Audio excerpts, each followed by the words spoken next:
కాలుష్య కొరల్లో నలుగుతున్న భూగోళం. నింగి, నిప్పు, నీరు, నేల, గాలి అనే పంచభూతాలను దేవుడు జీవుడి కోసమే సృష్టించాడు. అయితే ఈ సహజ వనరులను మనిషి బాధ్యతారహితంగా విరివిగా వినియోగిస్తున్నాడు. తత్ఫలితంగా సస్యశ్యామలంగా ఉండాల్సిన ధరిత్రి కాలుష్యపు కొరల్లో ఇరుక్కపోతుంది. ప్రకృతిని మనం కాపాడలేకపోయినా నాశనం చేయకుంటే చాలు. ఎందుకంటే మన భావితరాలకు మనం ఏం అందించగలమో మనం ఇప్పుడే నిర్ణయించుకోవాలి. మండుతున్న భూగోళం, మారుతున్న ఋతుపవనాలు, అకాల వర్షాలు పంటలను నాశనం చేస్తున్నాయి. కొత్త రకం వ్యాధులు విజృంభిస్తున్నాయి. ఈ విపరీతాలకు కారణం ఏమిటని విశ్లేషిస్తే అందుకు కారణం మన జనం అన్న నిజం నిగ్గు తేలుతుంది. మన చుట్టూ ఉన్న వాతావరణమే పర్యావరణం అనుకుంటే పర్యావరణం అంటే మనమేనని నిర్వచించుకోవాలి. పరిరక్షణ అంటే మనల్ని మనం రక్షించుకోవడమని నిర్వచించడం మేలు. భూమిని కాపాడండి, పర్యావరణాన్ని కాపాడండి లాంటి శ్లోకాలను వదిలి మనకుండేది ఈ భూగోళం ఒక్కటే. అందులో మనల్ని మనం కాపాడుకుందామని చెప్పటం వలన మనం పర్యావరణానికి ఏదో సహాయం చేస్తున్నామనే భ్రమపోయి మనల్ని మనమే కాపాడుకోవలసిన అవసరం తెలియవస్తుంది. నా ఒక్కడి వలన ఏమవుతుందనే దాన్ని విడిచిపెట్టి నేను సైతం అనే స్థిర నిశ్చయంతో పర్యావరణాన్ని రక్షించుకోవాలి. మానవుడు తన స్వార్థం కోసం పలు రూపాల్లో ఇంధన వినియోగాన్ని పెంచడం, అడవుల్ని నరికివేయడం, రసాయన ఎరువుల వాడకం, పారిశ్రామిక కాలుష్యం, సహజ వనరుల్ని విచక్షణారహితంగా ఉపయోగించడం వంటివి వాతావరణంపై తీవ్ర ప్రభావాన్ని చూపుతున్నాయి.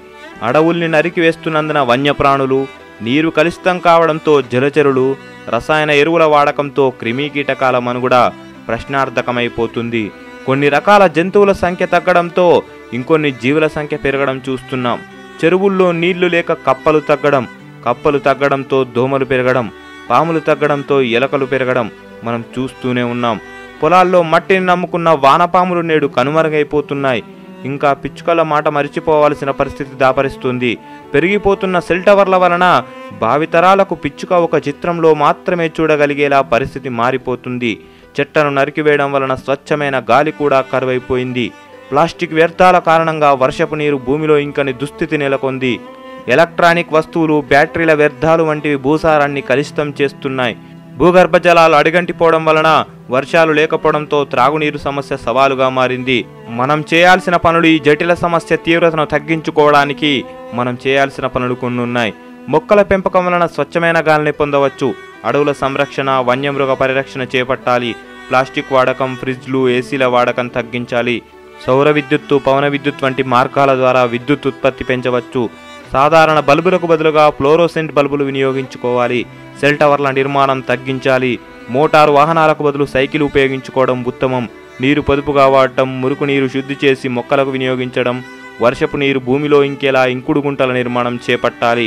పాఠశాల స్థాయి నుండి విద్యార్థుల్లో అవగాహన పెంచేందుకు పర్యావరణంపై పాఠ్యాంశాలను రూపొందించాలి.